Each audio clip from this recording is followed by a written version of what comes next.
15 फरवरी महाशिवरात्रि के दिन भोले बाबा की आराधना करते हुए चुपचाप गाय को खिला दो। ये एक छोटी सी चीज, फिर देखो कैसे धन सुख रुपया पैसा बरसेगा। माता भगवान भोलेनाथ और माता पार्वती की कृपा से 1 महीने में करोड़पति बन जाओगे। नमस्कार दोस्तों, स्वागत है आपका महादेव की एक नई वीडियो के साथ। आज हम आपको ऐसी दुर्लभ जानकारी बताने जा रहे हैं। वास्तव में अगर महाशिवरात्रि के दिन गाय को एक चीज खिला देते हो तो आपकी जन्मों जन्मांतर की गरीबी हमेशा के लिए समाप्त हो जाएंगी। अगर आप सच्ची मन से 15 फरवरी महाशिवरात्रि दिन अगर आप यह उपाय कर लेते हो तो यकीनन आप पर माता लक्ष्मी की असीम कृपा होगी और आप धनवान बन जाओगे। आप धनवान ना बने तो मुझे बताना दोस्तों, मैं सौगंध खाता हूं। बस जो उपाय आपको बताया जाए वह उपाय कर लेना। आज हम आपको महाशिवरात्रि के दिन का ऐसा चमत्कारी उपाय बताने जा रहे हैं जिसे अगर आपने श्रद्धा और विश्वास से कर लिया तो गरीबी, कष्ट और धन की कमी हमेशा के लिए आपके जीवन से समाप्त हो जाएगी। दोस्तों, 15 फरवरी को आने वाली महाशिवरात्रि कोई साधारण तिथि नहीं है। इस दिन मां देवों के देव महादेव और माता पार्वती जी की पूजा का विशेष महत्व होता है। और यदि इस दिन आप गाय को एक खास चीज बिना किसी को बताएं महाशिवरात्रि के दिन चुपचाप खिला देते हैं तो मान लीजिए आपकी किस्मत बदल जाएगी। दरिद्रता हमेशा के लिए खत्म हो जाएगी और धन सुख संपत्ति के द्वार आपके लिए खुल जाएंगे। कहते हैं कि जिस घर में इस दिन गाय को यह चीज खिलाई जाती है उस घर में 7 पीढ़ियों तक धन, अनाज और समृद्धि की कोई कमी नहीं रहती। ये उपाय इतना असरदार है कि भगवान भोलेनाथ की असीम कृपा एक साथ प्राप्त होती है। चलिए जानते हैं। आपका ज्यादा समय बर्बाद ना करते हुए जानकारी आरंभ करते हैं। भक्तों, महाशिवरात्रि के दिन चुपचाप गाय को खिला दें। यह एक छोटी सी चीज करोड़पति भी अरबपति होंगे। सभी संकट और आसान से एक चीज मुक्ति, मृत्युदंड, पितृदोष तुरंत होगा। पूरे साल आपके भरे रहेंगे। अन्य धन के भंडार यूं कहें कि आपकी 7 पूतें तक करेंगी। रूपों पैसों पर राज बैंक बैलेंस बढ़ता चला जाएगा। आपके घर में वेतन है, वह कभी खर्च नहीं होगा और बढ़ता ही जाएगा। सभी दुख दर्द संकट कष्ट दूर हो जाएंगे दूर, और सभी सुख देवताओं आपके कदमों में आ जाएंगे। सभी सुख आपके कदम चूमेगी। यदि आप यह एक छोटी और खास चीज चुपचाप गाय को खिला देते हैं तो तत्काल गरीबी आपके जीवन से खत्म हो जाएगी।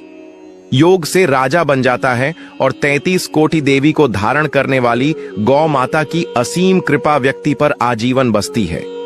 व्यक्ति के घर में कभी भी अन्य धन वस्त्र की कमी नहीं होती। अन्य धन के भंडार व्यक्ति के घर में भरे रहते हैं। धनतेरस के दिन गाय का यह उपाय करने से व्यक्ति के जीवन से तत्काल गरीबी खत्म हो जाती है।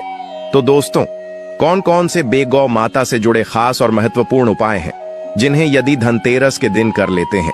तो दोस्तों, गाय का उपाय बताने से पहले मैं आपको महाशिवरात्रि के बारे में थोड़ा सा जानकारी दे देता हूं। दोस्तों, हिंदू धर्म में महाशिवरात्रि का दिन वर्ष का सबसे शुभ दिन माना जाता है।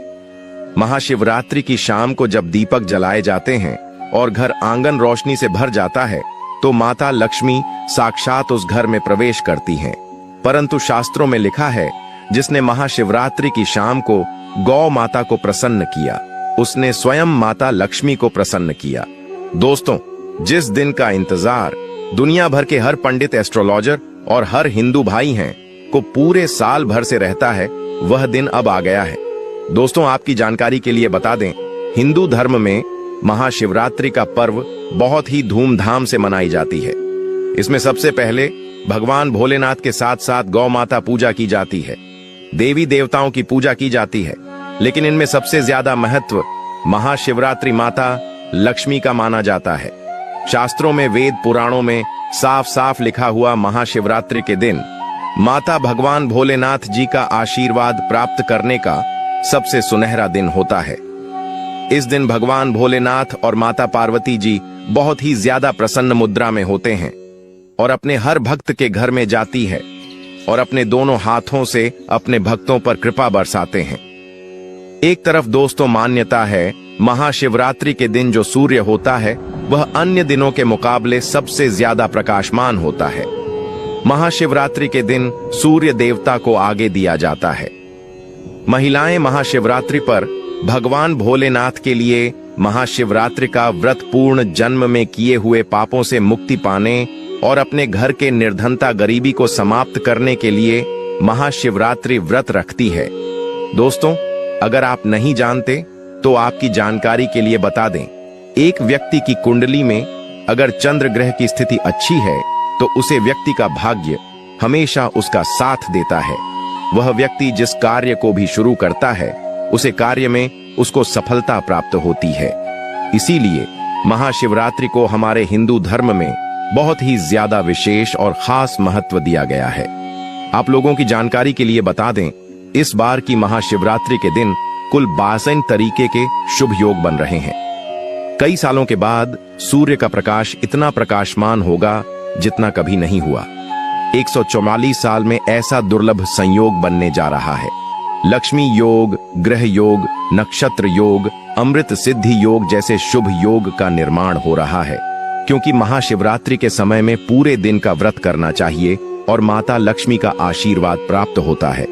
जो कोई भक्त महाशिवरात्रि के दिन ब्रह्म मुहूर्त में सोकर नहीं उठ सकते हैं, किसी पवित्र नदी में जाकर स्नान नहीं कर सकते हैं, पूरे दिन का व्रत नहीं रख सकते हैं। वैसे तो दोस्तों, महाशिवरात्रि के दिन स्नान और प्रार्थ का विशेष ही महत्व होता है, लेकिन इस दिन अगर आप ज्योतिष शास्त्र तंत्र शास्त्र के अनुसार एक गाय वाला उपाय विधि विधान से महाशिवरात्रि वाले दिन कर लेते हैं तो आपकी जन्मों जन्मांतर की गरीबी माता लक्ष्मी की कृपा से हमेशा के लिए समाप्त हो जाएंगी। वास्तव में अगर आप महाशिवरात्रि के दिन अगर आप यह उपाय कर लेते हो तो यकीनन आप पर माता लक्ष्मी की असीम कृपा होगी और आप धनवान बन जाओगे। इस दिन सभी शिव भक्त भगवान भोलेनाथ की पूजा करने के साथ साथ गौ माता की पूजा अवश्य ही करते हैं और गौ माता को कुछ ना कुछ जरूर ही खिलाते हैं। अब आप सोच रहे होंगे कि गाय को ऐसा क्या खिलाने से और ऐसा क्या उपाय करने से आपको माता लक्ष्मी का आशीर्वाद मिल सकता है। तो दोस्तों, आपने देखा होगा जब भी आपके घर पर दिवाली की पूजा होती है या धनतेरस की पूजा होती है, या तो आपके घर वाले गौ माता की पूजा जरूर करते हैं और गौ माता को जो भोग होता है उसमें से कुछ ना कुछ खिलाते हैं। ज्यादा नहीं तो 2 पूरी अवश्य ही खिलाते हैं। तो दोस्तों, आपको इस उपाय को महाशिवरात्रि वाले दिन ही करना है और सूर्य देव को आगे देना है और उनकी विधि विधान से पूजा करना है। इस बार महाशिवरात्रि है, वह बहुत ही शुभ युगों के निर्माण द्वारा बन रही है, क्योंकि यह वही समय है जब भगवान भोलेनाथ अपने भक्तों के कष्ट दूर करने के लिए पृथ्वी लोक पर आते हैं। तो इस वीडियो में आपको गौ माता से जुड़े उपाय के बारे में बताने वाले हैं, जिन्हें करने से आपके जीवन के जो भी दुख दर्द संकट है या कामयाबी होने में कोई बाधाएं आ रही हैं, सभी से छुटकारा मिलने वाला है। यूं कहें कि आपके जीवन में अपार धन सुख, कभी भी धन से संबंधित परेशानी नहीं रहेगी। यदि आपकी जिंदगी प्रबल हो जाएगी, धन प्राप्ति के योग्य बन जाएंगे और जीवन में सदैव अन्य धन के भंडार आपके घर में भर रहेंगे। अन्य धन वस्त्र कभी कमी नहीं होगी। आपको बता दें, इस महाशिवरात्रि पर माता लक्ष्मी की पूजा के साथ साथ हनुमान जी, मंगल देवता और भगवान शनिदेव की भी पूजा जरूर करनी चाहिए। आपको बता दें कि इस दिन यदि आप हनुमान जी और मंगल देवता भगवान शनिदेव की पूजा करते हैं तो मंगल का ग्रह जनित दोष भी दूर हो जाता है। व्यक्ति के जीवन में धन सुख संपत्ति की प्राप्ति हो जाती है। समस्त मनोकामना व्यक्ति की पूर्ण हो जाती है। दोस्तों, आपको हम बता दें कि ऐसी ज्ञानवर्धक जानकारी आपको हम पैसों में भी बांट सकते थे, पर हमारे चैनल का मकसद है जनहित में जन कल्याण एवं जन सेवा करना। इसीलिए आपके लिए जो जानकारी बताते हैं वह फ्री में बताते हैं। इसलिए आप इस वीडियो को भी जरूर लाइक करें। और दोस्तों, मैं आपसे एक अनुरोध और करना चाहूंगा कि आप अपनी राशि कमेंट बॉक्स में जरूर डाल दें, जिससे कि आपकी राशि के अनुसार हम आपको कुछ ऐसे उपाय बता सके जिससे आपको लाभ की प्राप्ति हो, क्योंकि हम राशि से जुड़े उपाय भी आपको बताते हैं। तो आप कमेंट बॉक्स में अपनी राशि हमें जरूर बताएं या अपना नाम बताएं, जिससे आपके लिए कुछ हम ऐसे उपाय बता सके। साथ में जय गौ माता अवश्य लिखें। दोस्तों, साथ ही से एक उपाय तो जरूर करना है। गाय का उपाय बताने से पहले एक उपाय आपको बता दें। इस उपाय को लाइक जरूर करें। क्या करें कि शाम के समय पीपल के पेड़ के नीचे आपको सरसों का चौमुखी दीपक, आटे का दीपक बनाना है। चौमुखी दीपक में आगे की बाती लगाकर सरसों के तेल का दीपक जला देना है। आटे का दीपक बनाएं, जो मुख्य तेल डालें उसमें बाती ही डालें। लाल वाली कलावे की दीपक जला दें।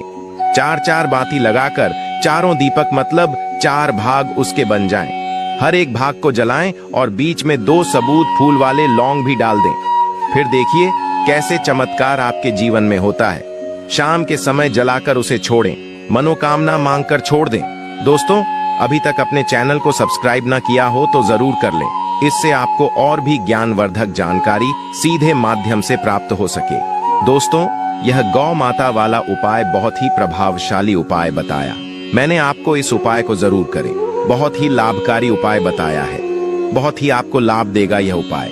और अब बात करें गौ माता से जुड़े कौन कौन से उपाय आपको इस दिन मतलब गाय से जुड़े, जिन्हें करने से व्यक्ति को 7 पीढ़ियों तक बैंक बैलेंस की कमी नहीं होती, दुख दर्द संकट कष्ट दूर हो जाते हैं और सभी सुख व्यक्ति के कदमों में आ जाते हैं। तो दोस्तों, महाशिवरात्रि के दिन आपको माता लक्ष्मी माता की विधि विधान से पूजा करना है और उसी के साथ गौ माता की पूजा अवश्य करना है। और गौ माता को जो भोग महाशिवरात्रि पूजा के लिए बनाया गया था, उसे भोग से 2 पूरी जरूर ही खिला देनी है। सूखी पूरी नहीं खिलाना है। पूरी के ऊपर आप मिठाई या कोई सब्जियां हलवा जो भी बनाया है वह आपको गौ माता को जरूर ही खिलाना है। दोस्तों, हर एक और मांगलिक काम में गौ माता या उनसे जुड़ी चीज जैसे गाय का गोबर, गोमूत्र, गाय का दूध अथवा गाय के दूध से बना घी जरूर शामिल करें। इससे आपको पुण्य भाव की प्राप्ति होगी। सनातन परंपरा के अनुसार जिस घर में गाय होती है उसे घर से जुड़े सभी वास्तु दोष स्वयं खत्म हो जाते हैं, क्योंकि पंचम्या के बिना कोई भी पूजा पाठ और हवन सफल नहीं होता। दोस्तों, महीने में 1 बार हो सके तो परिवार सहित 1 बार गौशाला जाने का नियम जरूर बनाएं और हो सके तो गायों को हरा चारा जरूर खिलाएं, जिससे सभी वास्तु दोष शांत हो जाते हैं। दोस्तों, आपका प्रिय चैनल कभी किसी को भी गलत जानकारी नहीं देगा और इनसे जुड़े दोषों का निदान हो जाता है। गर्मियों में गौ माता को पानी पिलाएं और सर्दी में गौ माता को गुड़ जरूर खिलाएं। ध्यान रखें कि महाशिवरात्रि वाले दिन गौ माता को गुड़ जरूर ही खिलाना है।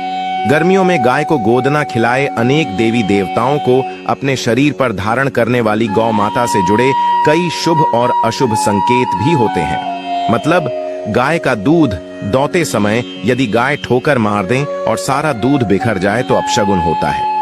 यदि कोई यात्रा पर निकल रहा हो और गाय अपने बछड़े को दूध पिलाती सामने आ जाए तो निश्चित रूप से कि यात्रा के लिए आप निकले हैं। वह यात्रा आपकी जरूर ही सफल होगी और वह जिसके लिए आप निकले हैं वह जरूर ही पूर्ण यात्रा पर जाते समय गाय की आवाज आना और रात्रि में गाय की हुंकार करना भी शुभ होता है। दोस्तों, साथ ही साथ गाय के साथ आप भूलकर भी यह काम न करें, अन्यथा मिलता है। जी हाँ दोस्तों, गाय को राष्ट्रीय पशु बनाए जाने और इन्हें मौलिक अधिकार दिए जाने की बात हो रही है तो सवाल उठता है, गाय संस्कृति का अहम हिस्सा है, तभी गाय के साथ लोग खराब व्यवहार कैसे कर लेते हैं और जैसे ही दूध देना बंद कर देती है तो लोग इन्हें उनकी किस्मत पर छोड़ देते हैं, सड़कों पर और रक्षा गलियों में भटकने के लिए। ऐसे में गवंश जीवन को कोई डंडे मारता है तो कोई उन पर पानी डाल देता है। कई बार लग जाती है तो कभी बीमार होकर बेचारी गाय दम तोड़ देती है। ऐसे में जरूरत है इन बातों को जानने की। गाय को लेकर शास्त्रों में क्या कहा गया है, आपको कैसा व्यवहार करना चाहिए। क्या दोस्तों, गाय को कभी भी मारना पीटना नहीं चाहिए। शास्त्रों में गाय को माता का दर्जा दिया गया है। गाय भैंस को मारने वाला माता को मारने पीटने वाले के समान पाप का भाग्य समझा जाता है। नरक लोक में वर्षों तक कष्ट भोगना पड़ता है।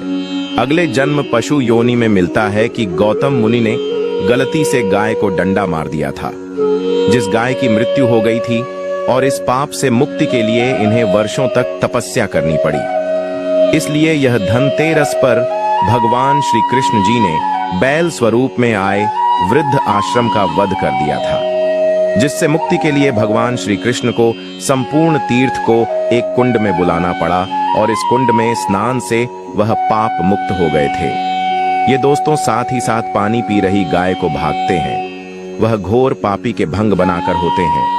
ऐसे लोग घर आपसे मुक्त होकर स्वर्ग पाए जाते हैं और बड़े ही धनवान कल में जन्म लेकर सुख भोगते हैं। और साथ ही साथ आराम कर रही गाय को कष्ट देकर कभी भी उठाना नहीं चाहिए। वह जन्म में किए गए जाने अनजाने में पापों से मुक्ति हो जाती है और गोलोक में स्थान पाते हैं। गाय को डंडा मारकर उठना, पानी डालकर उठाने से मनुष्य पाप का भागी बनता है और अगले जन्म में उसे दर दर भटकना पड़ता है। और साथ ही साथ शास्त्रों में बताया गया है, जो लोग गाय की सेवा करते हैं और उनका भोजन खिलाते हैं और उनकी परवरिश अच्छी तरह से कहते हैं, तो वह लोगों के जीवन की सभी इच्छाएं पूर्ति होती हैं। गाय के बछड़े से बचा हुआ दूध ही मनुष्य को लेना चाहिए, परंतु कुछ लोग एक बार गाय को धो लेने बाद फिर से बछड़े के लिए बचा हुआ दूध भी धो लेते हैं। ऐसा करना गौर पाप कहा जाता है। ऐसे दूध को धोने वाला और ग्रहण भी बन जाते हैं। दोस्तों, साथ ही साथ शास्त्रों में कहा गया है कि गौवंश मतलब गाय और बैल के पीठ पर नहीं बैठना चाहिए। गौ माता का कुबड़ बृहस्पति ग्रह का प्रतीक है और उनकी आंखों में सूर्य और चंद्रमा का वास है। इसलिए जब भी आप उन्हें कुछ खिलाते हैं तो आपके ग्रह दोष शांत होकर भाग्य मजबूत बनाते हैं। इसलिए कभी भी गाय की पीठ पर बैठा नहीं चाहिए। उनकी पीठ पर बैठने से महापाप लगता है। ऐसे लोगों को नरक की यात्रा भोगनी पड़ती है। एकमात्र देव के अंश के उत्पन्न नदी ही गौवंश है, जिस पर स्वयं महादेव और महादेवी सवारी करती हैं। क्योंकि नंदी ने स्वयं अपनी इच्छा से महादेव की सवारी बनना स्वीकार किया था। और साथ ही साथ शास्त्रों में गाय के दान को बहुत ही महत्व दिया गया है। परंतु ऐसी गाय का दान कभी नहीं करना चाहिए जो बूढ़ी और बीमार हो। कठोपनिषद में नचिकेता की कथा भी इस संदर्भ में है कि जिस नचिकेता ने पिता द्वारा बूढ़ी गाय को दान करने पर आपत्ति जताई थी, दूध देने वाली और बछड़े सहित जो लोग गाय का दान करते हैं, वह महान पुण्य को हासिल करके स्वर्ग में स्थान पाते हैं। दोस्तों, साथ ही साथ सूर्य, चंद्र, मंगल या शुक्र की युक्ति राहु से हो तो पितृदोष होता है। यह भी मानता है कि सूर्य का संबंध पिता से एवं मंगल का संबंध रक्त से होने के सूर्य, यदि शनि, राहु या केतु या दृष्टि हो तथा मंगल की युति राहु या केतु से हो तो पितृदोष होता है। इस दोष से जीवन संघर्ष में बन जाता है। यदि पितृदोष हो तो गाय को प्रतिदिन या धनतेरस के दिन रोटी, गुड़, चारा आदि खिलाने से पितृदोष और घर की गरीबी हमेशा के लिए समाप्त हो जाती है।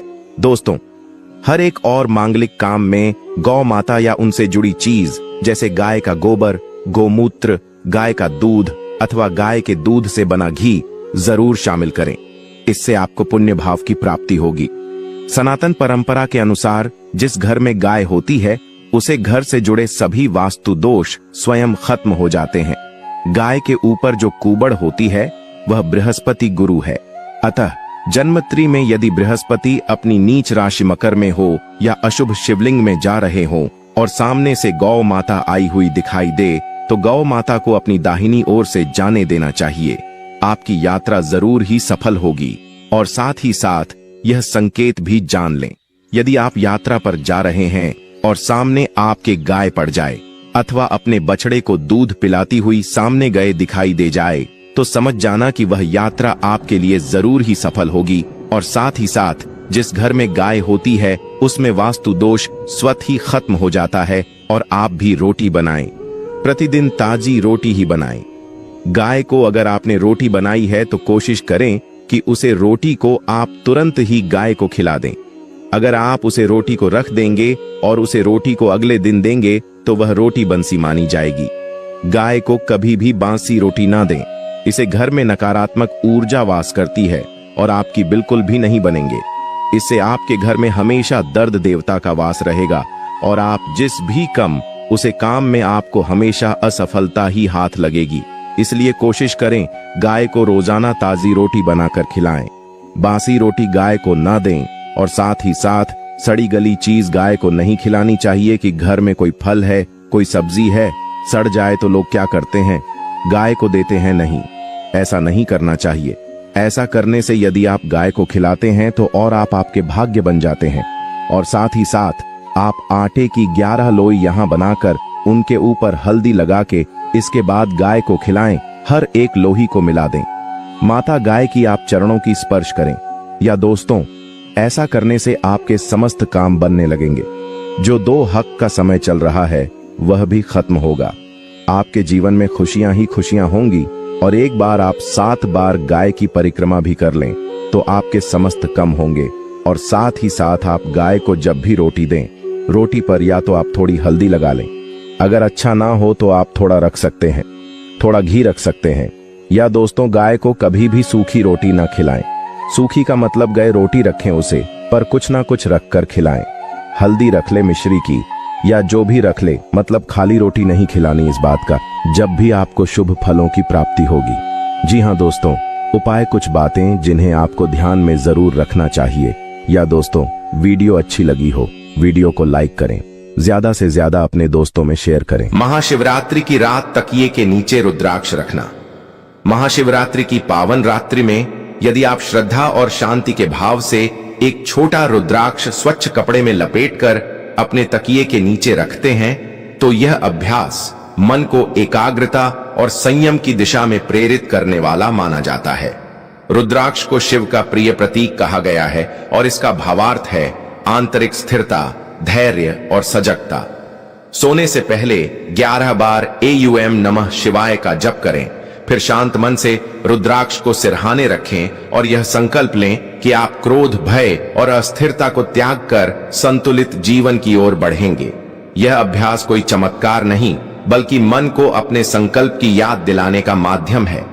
जब व्यक्ति रात्रि में इसी भाव के साथ विश्राम करता है तो उसके विचारों की दिशा बदलने लगती है और यही परिवर्तन जीवन में सकारात्मक निर्णयों का आधार बनता है। सुबह उठकर रुद्राक्ष को सम्मान पूर्वक पूजा स्थल में रखें और दिन भर अपने व्यवहार में संयम बनाए रखने का प्रयास करें। यही इसकी वास्तविक साधना है। महाशिवरात्रि की रात शिव मंत्र लिखी पर्ची तकिए के नीचे रखना। महाशिवरात्रि की रात एक स्वच्छ कागज पर श्रद्धा से AUM नमः शिवाय लिखकर उसे अपने तकिए के नीचे रखना एक अत्यंत प्रभावशाली प्रतीकात्मक साधना मानी जाती है। यह अभ्यास व्यक्ति के मन में एक स्पष्ट संकल्प स्थापित करता है कि वह अपने विचारों, वाणी और कर्म में शुद्धता लाना चाहता है। सोने से पहले दीपक के सामने बैठकर कुछ क्षण मौन रहें। 11 या 21 बार मंत्र जप करें, फिर उस पर्ची को दोनों हाथों से हृदय के पास रखकर शांत भाव से तकिए के नीचे रखें। यह क्रिया मन को दिशा देती है, बिखरे विचारों को केंद्रित करती है और साधक को भीतर से दृढ़ता का अनुभव कराती है। कहा जाता है कि जिस भाव के साथ हम रात्रि में सोते हैं वही भाव हमारे अवचेतन में गहराई से अंकित होता है। इसलिए यह छोटा सा अभ्यास आत्मानुशासन और सकारात्मक सोच को मजबूत करने का माध्यम बनता है। प्रातः उस पर्ची को पूजा स्थल में रखें और दिन भर अपने संकल्प को व्यवहार में उतारने का प्रयास करें। यही शिव साधना का सार है। पहली चीज है मोर पंख। दोस्तों, मोर पंख बहुत शुभ माना जाता है। अगर आप मोर पंख को रात्रि के समय अपने तकिए के नीचे रखकर सो जाते हैं और सुबह जल्दी उठकर उस मोर पंख के दर्शन कर लेते हैं तो दोस्तों, इससे आपकी जो किस्मत में बार बार रुकावटें आती हैं, बाधाएं आती हैं, हर क्षेत्र में जो परेशानियां आपको झेलनी पड़ती हैं, वह परेशानियां दूर होने लगेंगी। क्योंकि मोर पंख का जो संबंध है दोस्तों, वह श्री कृष्ण जी से है और दोस्तों, हमारे धर्म में मोर पंख को बहुत ही शुभ माना जाता है। आपको मैं बता दूं, मोर पंख से कई तरह के आर्थिक लाभ भी होते हैं। हमारे ज्योतिष में ऐसा माना जाता है कि सोते समय तकिए के नीचे अगर मोर पंख रखते तो उससे जीवन में जो रुकावटें आ रही हैं, बाधा आ रही है, वह बाधाएं दूर होती हैं और व्यक्ति का भाग्य प्रबल होने लगता है। दोस्तों, तो आप क्या करें? बिल्कुल ध्यान से सुने। आप लोग बाजार जाएं, एक मोर पंख खरीद कर ले आए। उस मोर पंख को सुबह सुबह अपने घर के मंदिर में रख दें। उसके बाद जब रात्रि में सोएं तो मंदिर में से उठा लें और अपने तकिए के नीचे रख दें और सुबह उठकर उसके दर्शन कर लें। इसके बाद सुबह उठने के पश्चात उस मोर पंखे को वापस घर के मंदिर में रख दें। ऐसा नियमित रूप से आपको करना है। इससे आपके जीवन में जो रुकावटें आ रही हैं, बाधाएं आ रही हैं, जो आपको आगे नहीं बढ़ने दे रही हैं, वह बाधाएं दूर हो जाएंगी। तो यह उपाय जरूर करिएगा। अब अगला उपाय है दोस्तों, धन दौलत के लिए जिन लोगों को अपार धन दौलत चाहिए, धन दौलत की समस्याओं से वह बहुत परेशान है। जिन लोगों को गाड़ी चाहिए, बंगला चाहिए, वो लोग यह उपाय करिए। यकीन मान लीजिए, मात्र कुछ दिनों में ही धन आने के कई सारे रास्ते बन जाएंगे। आप खुद सोच में पड़ जाओगे कि इतना धन आ कैसे रहा है। एक नहीं, दो नहीं, बल्कि कई सारे जगह से धन आने लगेगा दोस्तों। और जब योग बनते हैं ना, तो इतनी जगह से धन आता है कि आप संभाल भी नहीं पाओगे। साक्षात माता लक्ष्मी की कृपा आपके आना शुरू हो जाएगी। तब आप भी इंतजार कर रहे होंगे कि आखिर वह कौन सी चीज है। तो आइए मैं बता देता हूं दोस्तों, बिल्कुल ध्यान से सुनना। दोस्तों, जब भी आप रात्रि में सो रहे हो, तो सोने से पहले अपने तकिए के नीचे एक चांदी की चीज तकिए के नीचे रखना है। जी हां, चांदी की कौन सी भी चीज आप तकिए के नीचे रख सकते हैं। आप चाहे तो चांदी की चूड़ी रख सकते हैं, आप चाहे तो चांदी की अंगूठी तकिए के नीचे रख सकते हैं, आप चाहे तो चांदी की पायल भी तकिए के नीचे रख सकते हैं। बस वह चीज चांदी की होना चाहिए। अब इसका महत्व क्या है? देखिए, जब आप रात्रि में सो रहे होते हैं, तो आपका जो अंतर्मन है वह सीधा सीधा ब्रह्मांड के 33 कोटि देवी देवताओं से जुड़ जाता है। और जो चांदी का संबंध होता है वह शुक्र ग्रह से होता है। और जब हम रात्रि में सो रहे होते हैं, तो हमारा जो मस्तिष्क है वह सीधा हमारे 33 कोटि देवी देवताओं के वश में होता है। और जब आप अपने तकिए के उनको नीचे चांदी की कोई सी भी चीज रखेंगे, तो दोस्तों, आपका शुक्र बहुत जल्दी मजबूत होगा। कई लोगों का शुक्र ग्रह बहुत कमजोर होता है, जिससे धन दौलत पाने में बहुत मुश्किल आती है। लेकिन दोस्तों, जिसका शुक्र मजबूत होता है, वह कम मेहनत में लाखों करोड़ों रुपए आसानी से कमा लेता है।